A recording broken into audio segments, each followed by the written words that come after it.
তারুণ্যের শক্তি বাংলাদেশের সাথে কখনোই বেইমানি করে নাই। বাংলাদেশ যতবার বিপদে পড়েছে ততবার বাংলাদেশের তারুণ্যের শক্তি, ছাত্র জনতা নিজের বুকের তাজা রক্ত দিয়ে বাংলাদেশকে মুক্ত করেছে। আর সেই মুক্ত হওয়া বিপ্লবের সাথে বেইমানি করেছে বাংলাদেশের আমলাতন্ত্ররা। বাংলাদেশের নোংরা রাজনীতি বাংলাদেশের তরুণ সমাজের রক্তের সাথে বেইমানি করেছে।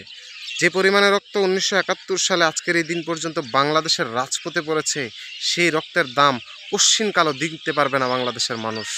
যারা বাংলাদেশের রাজপথে শহীদ হয়েছে তাদের যে আশা আকাঙ্ক্ষার বাংলাদেশ আমরা আজও পূর্ণ করতে পারি নাই।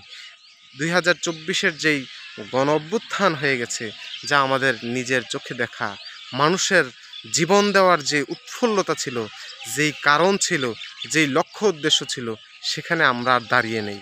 যারা জীবন দিয়েছে তাদের সেই জীবনের মূল্য আমরা আসলেই দিতে পারবো না। যার কারণে আমরা দেখেছি এরশাদ বিদায় করতে 9 বছর সময় লেগেছে, শেখ হাসিনার বিদায় করতে 17 বছর সময় লেগেছে।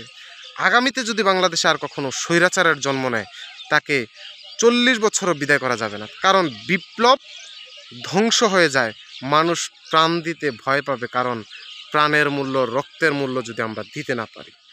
বাংলাদেশ একটি সাম্য, মানবিক, ন্যায় বিচার ভিত্তিক রাষ্ট্র গঠন হবে, সেটা তারুণ্যের চাহিদা।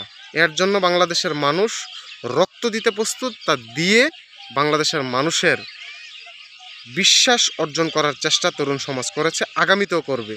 কিন্তু বিপ্লবের যে মূল লক্ষ্য এবং উদ্দেশ্য, তা থেকে আমাদের পিছু পা হওয়া চলবে না।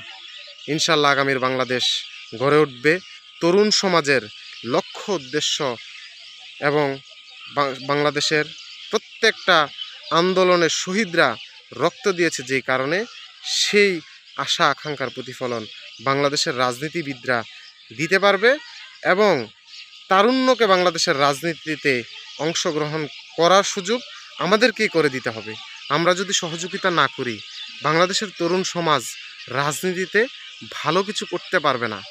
বাংলাদেশের তরুণ সমাজের মাঝে চিটারি বাটপারি করার মতন ওই মন মানসিকতা সকলের মাঝে নাই। রাজনীতিতে যারা আসে নিজের আখের গোছানোর জন্য, কিন্তু তরুণ সমাজ রক্ত দিয়ে এই দেশটাকে গড়েছে। এই দেশে তরুণ সমাজের রক্তের দাগ এখনো শুকায় নাই। তারা এই দেশের সাথে বেইমানি করবে না। আগামীতে বাংলাদেশের তরুণ সমাজের উপরে ভরসা করে দেখুন, ইনশাল্লাহ বাংলাদেশ একটি সাম্য, মানবিক, ন্যায় বিচার ভিত্তিক রাষ্ট্র হয়ে গড়ে উঠবে ইনশাআল্লাহ।